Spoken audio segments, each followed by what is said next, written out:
On continue, s'il vous plaît. Ici, nous allons apprendre l'emploi du pronom on. Here, we're going to learn the usage of pronoun on. Now, this on is a pronoun. It's a pronoun. Now, it actually represents on to represent nous. It could represent il, and it could represent it. So this on is an indefinite pronoun, meaning indefinite in the sense that it's not referring to just one person. So it could be, we could represent nous as in we, it could represent il as in they, and it could represent il as in it. In English, we can simply say on means one. I can say on a faim. Hey, one is hungry. Oh, one is hungry today. It's not referring to one person, it's referring to a lot of people. So it's indefinite, it's an indefinite pronoun. That is one. Secondly, it is often conjugated with if. So anywhere you find on, irrespective of what it is replacing, irrespective of if it's replacing nous or it's replacing il as in third person plural, it is always conjugated with il or elle. So that's why if you check some conjugation app or some conjugation books, when they are listing the types of pronouns we have, they give you je, tu, il, elle, on. Some books will give you this. So meaning on is an indefinite pronoun and is often conjugated with the third person singular, that is il or elle. So the conjugation of third person singular is what you use when you're using on in a sentence. Now let's go ahead to see how it is possibly used. Now look at this. Ici au Nigeria, on parle français. This verb parler was conjugated in third person singular. It was conjugated with il or elle. But they said ici au Nigeria, on parle français. On parle français is not referring to, this simply means, oh, in Nigeria, we speak French or one speak French. Now, this we here or one here is not referring to everybody in Nigeria. Neither is it particularly talking about some sets of people. It is just giving us an idea that, okay, some people still speak French in Nigeria. That's basically what it's telling us. Now, let's look at this dialogue we have here. Okay, look at this. Qu'est-ce qu'on peut faire les dimanches? Qu'est-ce qu'on peut faire les dimanches? On here too. Qu'est-ce qu'on peut faire le dimanche means what can one do on Sunday?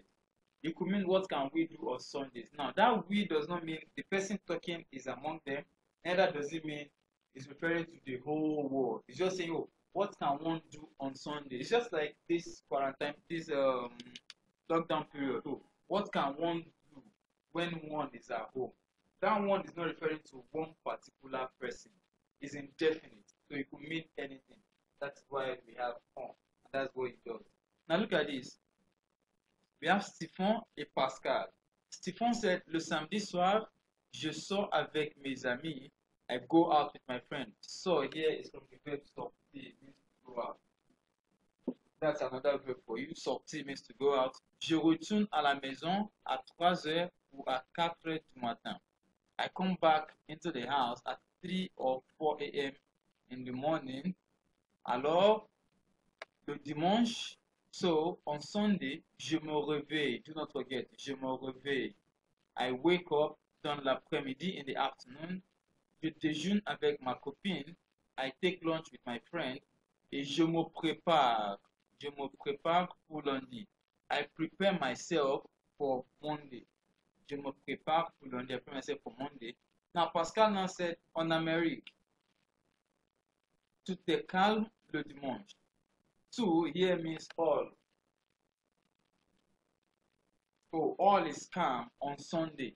Le matin, in the morning, on fait des cours.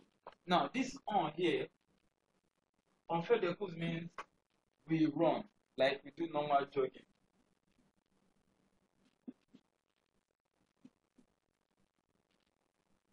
Course here means running. It's from the verb courir, to run. On fait des courses. That is, we do jogging. Now, this on here does not mean Pascal speaking is among. Does not mean it's among. Does not mean it's referring to specific number of people. He's only saying what is applicable in where he is. So that is how we use on. He's not referring to anybody at all. And it could mean we. So it means le dimanche on fait des cours. In the morning we do some running. We do some running. On representing we. Et l'après-midi on va au match ou au cinéma ou on va au café. And in the afternoon on va. We go to watch the match or to the cinema or we go to the cafe. Now, what I'm just pointing out here is that this on here is not referring to Pascal alone. Neither is it referring to a specific number of people. It's just telling us that, okay, in the whole of America, some people do this. What is obtainable here? That's what we do. Look at it again. We have mon ami et moi, on part pour les vacances l'été prochain. Now look at this. This is on as well. But it is referring to some set of people. Who are these on referring to? Mon ami et moi. My friend and I, on part pour les vacances. We are going. Part here is from the party. To leave. It means we are leaving for vacation. L'été prochain means next summer. Next summer. That's how we use on. So on is indefinite. It could mean no, it could represent no, it could represent il or elle. It could represent no, it could represent il, and it could represent il. And it's often conjugated with the third person singular, which is il. That is how we use on. That's how we use on. So as we move further in French, you're going to see a lot of expressions that are used with on. So I'm just telling you now so you can be able to differentiate according to the context of what the sentence is talking about. So let's proceed further.